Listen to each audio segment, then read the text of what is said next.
C'est un sport de gentleman, de réputation du moins, car dans les compétitions, le cricket ne se joue pas sans risque. Les joueurs prennent des coups sur la tête, sur les bras, tout le temps. C'est un jeu violent, ce n'est pas qu'un jeu de gentleman. Et voici ce qui rythme le jeu, ces petits bouts de bois appelés guichets que l'équipe qui attaque doit faire tomber pour éliminer les adversaires. Les batteurs, eux, protègent les guichets et marquent des points en faisant des allers-retours. Au total, le cricket compte 42 règles que beaucoup de joueurs ne comprennent pas eux-mêmes.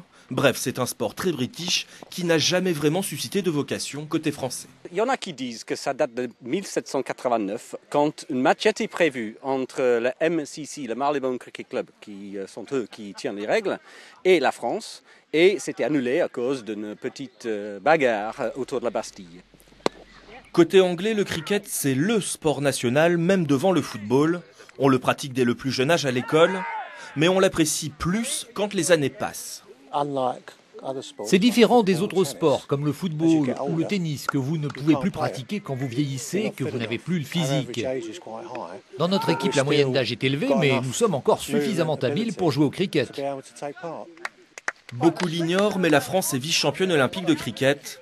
C'était en 1901 au JO de Paris. C'était d'ailleurs la première et la dernière fois que le cricket était assimilé à l'olympisme. Et il n'y avait que la France et l'Angleterre en compétition.